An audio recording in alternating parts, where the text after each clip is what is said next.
नमस्कार, PCP print Sikar से मैं डॉक्टर पीयूष हुंडा और मेरे साथ हैं नीरज अग्रवाल सर। और हम बढ़ते हैं जेई एडवांस 2024 की पेपर एनालिसिस डिफिकल्टी लेवल और कट ऑफ की तरफ। तो नीरज सर आगे बढ़ते हैं, शॉर्ट एंड स्वीट वीडियो रखेंगे, लास्ट तक इंपॉर्टेंट काम की चीज़ें मिलती रहेंगी, इसलिए इस वीडियो को लास्ट तक देखें और सभी जेई एडवांस्ड एस्पिरेंट तक शेयर जरूर करें। जी बिल्कुल, जैसे ही जेई एडवांस का एग्जाम हो गया तो बच्चों को ये रहता है कि उनके कितने मार्क्स पे क्या रैंक आ जाएगी। जी आंसर की सभी कोचिंग्स की रिलीज हो चुकी है, पेपर नेट पर आ चुका है और बच्चों ने अपने मार्क्स जोड़ लिए हैं। और अभी ऑफिशियली बच्चों के पेपर भी बच्चे एनालिसिस कर पाएंगे कि उन्होंने क्या आंसर भरा है। तो यहाँ आप देख सकते हैं कि 2023 में जेई एडवांस्ड में 1,80,000 बच्चे अपियर हुए थे, इस साल 4,000 बढ़े। अपियर होने वालों की संख्या में बड़ा परिवर्तन नहीं है और 2023 में 43,769 बच्चों को क्वालिफाइड घोषित किया था, 17,000 को सीट अलॉट हुई थी। क्योंकि ऐसे काफ़ी एक्सपीरियंस होते हैं जो जेई एडवांस्ड में अगर मनपसंद ब्रांच नहीं मिल रही है तो वो एनआईटी ज्वाइन कर लेते हैं जेई मेन की स्कोर के माध्यम से। क्वालिफाई का मतलब ये नहीं कि इतने बच्चों को कॉलेज अलॉट हो गया है, इसका मतलब ये है कि इतने बच्चे काउंसलिंग में पार्टिसिपेट करेंगे। लेकिन लास्ट के रैंक तक बच्चों को कोई ना कोई ब्रांच का मौका जरूर मिलता है। इसलिए मिलता है क्योंकि बहुत सारे बच्चे आईआईटीज को छोड़कर जेई मेन के माध्यम से एनआईटीज में चले जाते हैं मनपसंद ब्रांच के लिए। इसलिए क्लास के बच्चे भी ऐसे भी होते हैं जिनको अपनी मनपसंद रैंक नहीं मिलती है तो वो दोबारा तैयारी करते हैं। इसलिए पीछे तक जो सीटें हैं डिटेल्ड उसके काफ़ी पीछे तक कॉलेजेस मिल जाती हैं। और यहाँ आ रखा है 2023 और 24 में पेपर फर्स्ट का एनालिसिस। नीरज सर बताएं शॉर्ट। पेपर 1 का अगर पैटर्न की बात करें 23 और 24 में तो कहीं कोई भी चेंजेस देखने को नहीं मिले। पेपर 1 में 17 क्वेश्चन 2023 में थे, वही 17 क्वेश्चन पर सब्जेक्ट 2024 में देखने को मिले। यहाँ पर सिंगल करेक्ट 4 हैं, 2023 में भी सिंगल करेक्ट 4 ही थे। एकदम सेम का सेम पैटर्न है, पेपर फर्स्ट के पैटर्न में कोई फर्क नहीं मिला है। और एक नॉन नेगेटिव जो क्वेश्चंस मार्क्स हैं वो 2023 में भी 72 मार्क्स के थे और 2024 में भी 72 मार्क्स। ये पेपर सेकंड आ चुका है और सेकंड में भी आप देखिए कि यहाँ सेम का सेम पैटर्न 24 में है और सेम का सेम पैटर्न 23 में है। 108 number non negative question marking questions के थे। दोनों पेपर मिला के 180 नंबर का पेपर ऐसा था जिसमें नेगेटिव मार्किंग नहीं थी।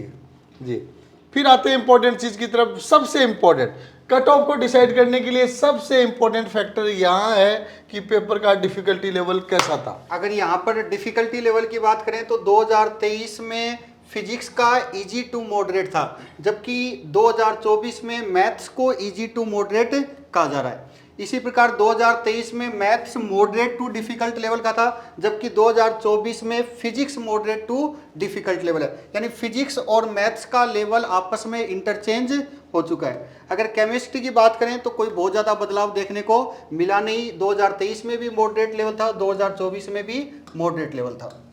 तो केमिस्ट्री लगभग सेम पैटर्न पे है और मैथ्स है वो फिजिक्स से रिप्लेस हो गई है। इसलिए इस पेपर को अपन न्यूट्रल मान सकते हैं। इस पेपर के आधार पे अपन कह सकते हैं कि पेपर का लेवल दोनों सालों में सेम सा था, कोई बड़ा फर्क नहीं था। लेकिन पेपर सेकंड की तरफ आगे बढ़ते हैं नीरज सर। पेपर 2 अगर देखें तो इस बार 2024 में फिजिक्स का थोड़ा सा अनएक्सपेक्टेड था, थोड़ा सा मॉडरेट टू डिफिकल्ट लेवल था, कैलकुलेटिव था। और इसीलिए एग्जाम सेंटर से निकलकर बच्चों में जब भी चर्चा हो रही थी तो बच्चों का एक्सप्रेशन ये था कि फिजिक्स के पेपर का लेवल अच्छा था, जेई का सम्मान रखा है। जेई का केमिस्ट्री वही मॉडरेट टू डिफिकल्ट लेवल और maths easy to moderate level था, जबकि 2023 में भी फिजिक्स और मैथ्स को थोड़ा सा इंटरचेंज था और केमिस्ट्री मॉडरेट लेवल पर ही थी। यानी अगर दोनों पेपर का एनालिसिस किया जाए तो 2023 और 24 के पेपर में बहुत ज़्यादा चेंजेस देखने को मिले नहीं। यहाँ सर 2024 में 2 पेपर हैं जिनमें मॉडरेट टू डिफिकल्ट लिखा है, सेकेंड पेपर में फिजिक्स और केमिस्ट्री में। और यहाँ डिफिकल्ट और लेंथी पेपर 1 आ रहा है और मॉडरेट लेवल के 2 जा रहे हैं जी। और यहाँ जहाँ 2 मॉडरेट लेवल के हैं वहाँ 1 इजी टू मॉडरेट है, 2 मॉडरेट टू डिफिकल्ट है। मीन्स अपन कह सकते हैं कि हर साल थोड़ा बहुत कंपटीशन भी बढ़ता है और कंपटीशन के साथ पेपर के लेवल का अपन एनालिसिस करें तो 23 और 24 में कोई बहुत बड़ा फर्क नहीं है। इसलिए किस मार्क्स पे क्या रैंक आ सकती है ये एनालिसिस अपन 2023 को दृष्टिगत रखते हुए 2024 में करते हैं। नीरज सर बताएं। 2023 और 24 के पैरामीटर्स देखे और इन पैरामीटर्स को ध्यान रखकर ये कट ऑफ और रैंक वर्सेज मार्क्स बनाए गए हैं। अगर 2023 में देखा जाए तो 500 रैंक 242 मार्क्स पर थी। टॉपर बच्चे का तो कुछ एक्सपेक्टेशन किया नहीं जा सकता। हर साल वेरिएशन होता है, लेकिन टॉपर के बाद में अगर अपन नेक्स्ट पे चलते हैं तो 101 रैंक की अपन बात करें तो 284 मार्क्स पे थी, और इस साल लगभग उसी रेंज में 275 से 85 के बीच में 284 नंबर जो रही थी वो मार्क्स यहाँ पे रहने की संभावना 101 रैंक पे है। उसके बाद में 501 रैंक की अपन बात करते हैं 242 पे रही, और यहाँ पे 232 से 45 के बीच में। इस स्क्रीन को आप चेक कर लीजिए, पूरी स्क्रीन का डाटा आप देखिए कि लास्ट ईयर जहाँ जिस मार्क पे रैंक का कट ऑफ था लगभग उसके इर्द गिर्द ही इस साल मार्क्स का कट ऑफ जाने की संभावना अगर आपने भी अपने मार्क्स ऐड कर लिए हैं तो कमेंट बॉक्स में जरूर बताएं कि आपके कितने मार्क्स कमेंट करके बताएं ताकि नीरज सर आपको बता सकें कि कितनी रैंक तक आप पहुंचने वाले हैं। और अगर अभी तक आपने मार्क्स ऐड नहीं किए हैं तो पीसीपी की आंसर की लिंक बॉक्स में आपको मिल जाएगी, वहां से आप अपने मार्क्स पीसीपी एक्सपर्ट्स की आंसर की को चेक करके आप अपने पेपर का मिलान कर सकते हैं और अपने मार्क्स जोड़ सकते हैं। और आप देखिए कि 146 नंबर पे लास्ट ईयर 6001 रैंक, और यहाँ पे 142 से 150 लगभग उसी रेंज में जा रही है जिस रेंज में लास्ट ईयर थी। 19-20 का फर्क, हल्का फुल्का फर्क आ सकता है। ये 20,000 रैंक तक गई है। लास्ट ईयर जनरल कैटेगरी के बच्चे हैं वो 26,000 रैंक तक क्वालिफाई हुए थे। तो लास्ट ईयर की क्वालिफाइंग कट ऑफ और इस साल की qualifying cut off Neeraj sir पर्दा उठाएंगे और बच्चों को बताएंगे कि इस साल कितने नंबर वाले बच्चे अपने अपनी कैटेगरी में क्वालिफाई हो सकते हैं। जी नीरज सर, देखते हैं यहाँ पर 2023 में ओपन कैटेगरी की कट ऑफ गई थी 86 मार्क्स, जबकि इस बार भी इसी के इर्द गिर्द रहने की संभावना है। 85 +-5 का डिफरेंस आ सकता है मैक्सिमम। रेंज बड़ी रहती है नीरज सर, इसलिए आपकी रेंज गलत होने की संभावना नहीं रहेगी। बिल्कुल जी, सेफ जोन में आप चलते रह रहे हैं। ओबीसी एनसीएल का 77 है, 75 टू +-5। ईडब्ल्यूएस का 77, 75 टू +-5। फिर एससी का 43, एसटी का 43, पीडब्ल्यूडी का 43, और इस नीरज सर ने निकाल दिया है 45 +-5। प्रिपरेटरी कोर्सेज 22 पे है और 20 +-5। तो ये डिटेल्स आपको दी गई हैं कि 2023 में कैटेगरी वाइज क्या मार्क्स पे बच्चे क्वालिफाई हुए थे। और नीरज सर थोड़ी सी जगह दे दीजिए, 2024 में किस नंबर पे बच्चे क्वालिफाई होने की संभावना है। बिल्कुल। और अगर आप 12th क्लास में हैं और अगर आपको आपके मन मुताबिक रैंक नहीं मिल रही है, अगर आपके मन मुताबिक मार्क्स आपके नहीं बन रहे हैं, तो उसमें आगे आपके पास क्या ऑप्शंस हैं वो डॉक्टर साहब आपको डिटेल में 12th के स्टूडेंट्स जिनके इस साल अच्छे मार्क्स कैलकुलेट हो रहे हैं, लास्ट ईयर से कंपेयर करके लग रहा है अच्छी कॉलेज में अच्छी ब्रांच मिल जाएगी, उन सबको पीसीपी की तरफ से बहुत बहुत बधाइयाँ। और अगर कोई बच्चे पीछे रह गए हैं तो उनको घबराने की ज़रूरत नहीं। नीट में जब बच्चा 2 साल 3 साल रिपीट कर सकता है, तो जेई में भी अगर आपको अच्छी कॉलेज में अच्छी ब्रांच में जाना है, तो अगर आपको मनपसंद ब्रांच नहीं मिल रही है तो पीसीपी का कॉम्बो पैक जैकपॉट आपके लिए हाजिर है। और आप इस जैकपॉट में देख सकते हैं जेई मेन के अपने परसेंटाइल आप 2024 के कैलकुलेट कर लें, और उस मैन के परसेंटाइल के अनुसार आपको बड़ी स्कॉलरशिप पीसीपी के माध्यम से मिलेगी।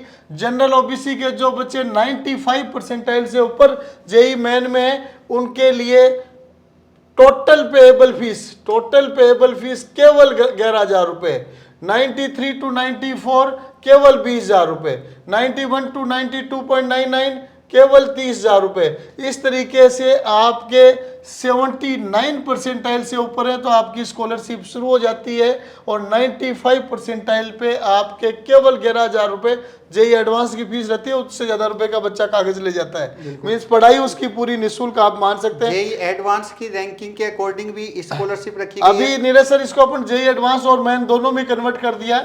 जो रैंक ऑल इंडिया 10,000 रैंक चाहे मैन में हो चाहे एडवांस्ड में, वो बच्चा रिपीट करता है जेई 2025 के लिए, तो कोचिंग प्लस हॉस्टल दोनों फ्री है।